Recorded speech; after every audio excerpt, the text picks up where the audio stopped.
estamos falando hoje sobre esse importante tema da constelação familiar. Como é que o Hellinger começou? Ele começou também estudando na África os ritos, né? Foi aí que eles começaram então, a perceber... na verdade, eu acho que ele tem... Eu acho que o que é legal a gente citar, porque tem toda uma história por trás disso, mas o que é legal a gente citar é o seguinte: ele tem uma visão do que acontecia na África naquele período. E o que acontecia na África naquele período estava em pleno regime do apartheid, tinha muitas brigas, muitas lutas, mas duas observações que eu acho que foram interessantes ali.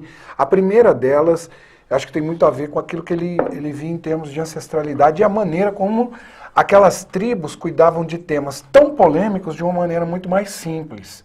Havia um certo ordenamento. Então, isso é uma percepção dele.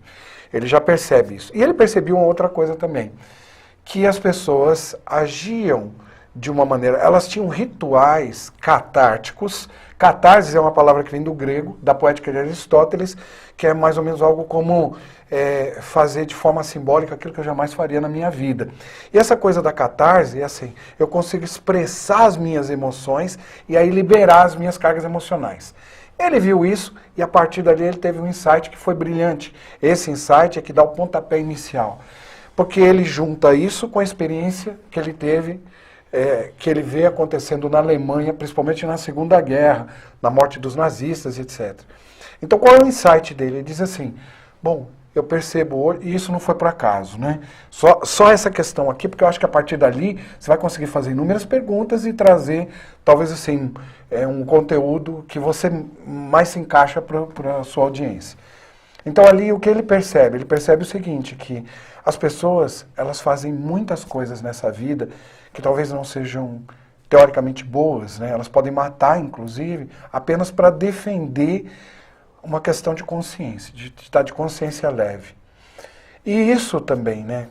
Essa experiência dele nasce quando ele volta para a Alemanha. Uma pergunta foi feita para ele.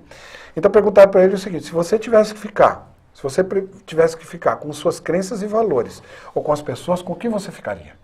Se você tivesse que sacrificar algo nesta vida, o que você sacrificaria? Pelas crenças e valores ou pelas pessoas? Ele disse: eu sendo padre, eu teria que dizer que pelas pessoas. Mas o que eu percebo é que assim, a gente tem que defender nossas crenças e valores. Psiquicamente, até para uma saúde psíquica, né? Porque parece que a gente tem que estar alinhado com a nossa própria família.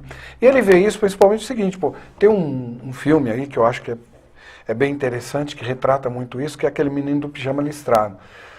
O cara saía de manhã, um oficial nazista saía de manhã, matava 50 judeus, voltar para almoçar com a família dele com tranquilidade, como se nada tivesse acontecido. Então ali ele traz uma ideia de que muitas coisas a gente faz alinhados com a nossa família apenas para estar com a nossa consciência leve. Que é a consciência tranquila. Ou então eu deixo de fazer determinadas coisas para não ficar, ou faço determinadas coisas para não ficar com a consciência pesada.